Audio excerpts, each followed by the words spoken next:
Welcome back to Body Beautiful. We are here with plastic surgeon Dr. Joseph Mealy. We are taking your calls about breast reductions. The phone number 800-440-4884. We'll also be putting the doctor's number to his office during and after the segment, and so be sure you're ready to jot that down. Remember, any advice we give you today, obviously you're going to want to consult your own physician. We have covered male breast reductions, but by and large it's women who have this done.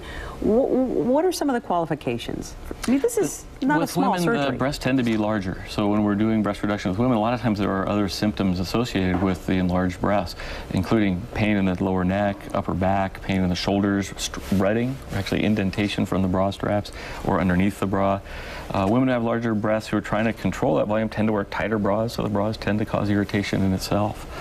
I would imagine, I mean, there are probably some people out there, guys, saying, you know, why would you want to do that? They're perfectly fine. Large breasts are good. Very good, fellow surgeon who calls it the un-American operation because they don't understand how much pain these women are going through. And when you see the relief on their face, it's a great operation. Even in the recovery room, sometimes these really large N size cups take 4 or 5 hours to reduce and get a nice shape. Even after 4 or 5 hours of surgery, I will see my patient in the recovery room, and they already feel better. Wow. Which makes no sense to me. All right, let's go ahead and show some before and after pictures just to give people an idea of what we're talking about here. Sure. Okay, so this is a man, obviously. This is a male, obviously. He's got gynecomastia, he's got enlargement of the breast, kind of globally. I did not have a large amount of glandular tissue there, so this was addressed with just simply liposuction and going in there and removing the fat and some of that glandular tissue directly. Okay, let's go ahead and look at the next picture. This is a lady who had a breast reduction.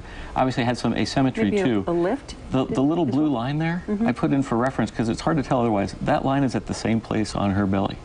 So before, her breasts are hanging down well onto her belly, right side obviously more. Afterwards, they're both above that line, and that's about where her inframammary fold is, where her bra would fit. I imagine she's very happy with that. A question about insurance. Is this something that insurance would cover or not? Many times it does, though I've noticed there are more and more insurance companies specifically excluding breast reduction, so it's important to check your policy. Okay. Let's go ahead and start taking some of our calls. Peggy from Pittsburgh, you have a question for Dr. Mealy. Yes, I'm a diabetic. And I'm not a big person. I weigh about a size 12. But what I was wondering is, if I had surgery, would it mess me up being a diabetic? And I scar really easy. I can cut my finger and I have a nasty scar. I was just wondering, would I have a nasty scar? I'm thinking about having my stomach taken down. Sure. If you do scar, more aggressively, the chances are better that you would have a less satisfactory scar. It's about 1% of patients that get a scar that's either darker in color, raised up, or frankly irritated, where it's sore. And in those cases, additional treatment may be required to try and mellow that out, to get it to smooth out and get a better result. For the tummy, usually we're putting that scar down low, so it's majority of the time it's covered with clothing, which is helpful. But the goal is always to try and get a better scar. The diabetes is a separate issue. As long as it's well controlled, usually it doesn't cause us trouble. You're at slightly higher risk for things like infection, but not higher risk for scarring and those sorts of problems. Thank you, Peggy. Let's go to Tempest from Alameda. Good morning, Tempest. Hi, how are you? Great. Good. You have a question about a breast lift? Yes, I do. I was wondering, if I got a breast lift, would I have to have reduction as well? No. Breast lift is completely independent from the size of the breast.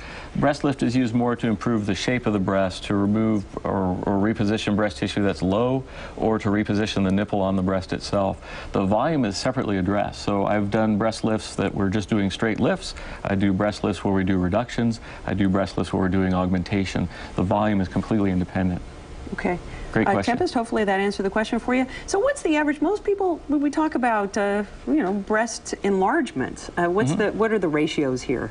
The people who want bigger breasts? 6 times as many women are coming in for breast enlargement as opposed to breast reduction. So obviously people really want to go the other direction, but well, it also depends on where they're starting from. There's probably more people who aren't M's and K's and gigantically enlarged breasts that need reduction. Now, I would imagine if you're an athlete, Yes. having large breasts would get in your way. So do you have people that come to you and say, look, Absolutely, absolutely. I've had patients who were very active in sports, especially in school, and they get to high school, suddenly their breasts become quite large, and they can't run without pain. It either hurts their neck, hurts their shoulders, their bra moves up and down and rubs them raw. They may have to wear 2 or 3 bras in order to go running. That can be relieved. You know, I wonder if you're a young mother and you want to breastfeed, would this interfere if you've had the breast reduction? It or can. Breast lift? There's a specific type of breast reduction sometimes called inverted T or inferior pedicle. What that does, it preserves breast tissue that's attached to the nipple, attached to the area where the infant would feed. It does reduce the volume, so there may be less milk made, but that one at least has a chance of being able to provide breastfeeding afterwards. Okay, and then let's talk about the scarring issue. We just have a couple of seconds here, but Sure. Is it something that is obvious or not obvious? Obviously in clothing, not obvious. Out of clothing, it can be all over the place. The majority of the scars are quite good though. Most people, since the incisions are usually around the nipple where there's a color change, it tends to hide there. The longest part of the incision is underneath the breast in the fold where again it's very well hidden, and then that vertical scar is the one that we may see more often. Okay, fascinating topic. Unfortunately, we are out of time, but if you want more information about Dr. Joseph Mealy, you can call his office at 925-943-6353 or go to drmealy.com. And you can join us tomorrow for a very special Body Beautiful at 11 a.m. Thank you so much for joining us, Dr. Mealy. Thanks for having me. Have a good day, everybody. Bye-bye.